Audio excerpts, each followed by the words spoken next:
Hello and welcome to our second edition discussing the topic of property development. Having a grasp of the fundamentals is key, and many mistakes that investors and developers make is not undertaking the right homework. In this short video, we'll start by studying the basics of property development. We'll also look at the various places where we can gather key information and take a look at some of the technical data. Melbourne and its surrounding suburbs are leading the charge in population growth. We will need to create housing for future residents, and most of this will need to take place within existing or infill land parcels. For this reason, authorities are keen to promote development in certain zones. We'll look at these zones shortly. Knowing where or how to begin a development can often be confusing. Now, before you leave your home or call the local council, I urge you to research some basic information. land.vic.gov.au is a terrific free resource for you to attain information about a property. In a later video, I'll take you through how to use this site and show you examples of the information it delivers. Specifically, this site enables us to know land size, zoning, and schedule information, as well as data relating to overlays and restrictions that may affect the property. Another terrific and free resource is Dial Before You Dig. Shortly, I'll be releasing another video to show you how to use this site. Dial Before You Dig enables us to view information relating to the location of services or assets, such as sewer pipes, gas pipes, stormwater services, and more. Most council websites offer a range of property development information. They will often describe the property development process for you and give you a list of fees that apply. It is often frustrating, though, to see that some of the most expensive costs are not revealed. It's these excessive fees and surprises that really do annoy many first-time developers.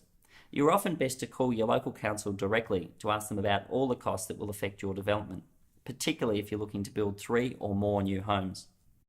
If you're looking to buy or you've retained your information from when you purchased, you will know about a Section 32 or vendor statement. This document will provide you with key information regarding the title, covenants, and zoning information. We will look at these key components now.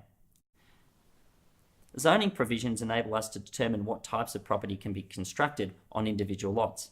In our video series, we'll be focusing on residential zones. In total, however, there are currently 17 zones that apply to Victoria. It's not important for you to know about the 17 zones. In fact, you only need to be aware of the one relating to your site. You should also be aware that within each of these zones there are further controls, often referred to as schedules. We will look at these in future videos. Easements greatly restrict what can be done on site. Within these easements, you'll often find pipes and drains that service sewer and drainage for a number of adjoining properties. If an easement is shown on title, it's important to know how this will affect a future development. Whilst driveways, carports and garages may be built over easements, the main habitable part of the dwelling must not encroach over the parcel of land marked as an easement. A plan of subdivision, as is shown here, is shown on almost every title plan. In this example, lots 42, 43, 44 and 45 have an easement running along the rear of the property, and you'll notice the dotted lines. Whilst lot 41 is substantially affected by an easement running directly through the middle of the property. Properties with easements running through the middle of them create many challenges, and in some cases, easements will prevent multiple dwellings from even being constructed.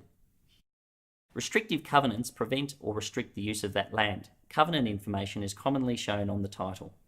A common restrictive covenant refers to a single dwelling, meaning that only one dwelling may be constructed on that land. Here we can see that this property is affected by a covenant whereby only a single dwelling can be constructed on the lot. Further, you will notice controls over fencing heights and rules over the removal of vegetation. You must be aware of any covenants that relate to your property. In Victoria, a majority of property is affected by covenants. Overlays can dramatically restrict what can be done on or within a property. Common cases involve authorities placing overlays over particular zones or neighbourhoods. Examples include heritage overlays and vegetation protection overlays. Now let's have a look at an example. On this slide you will notice an example of an overlay.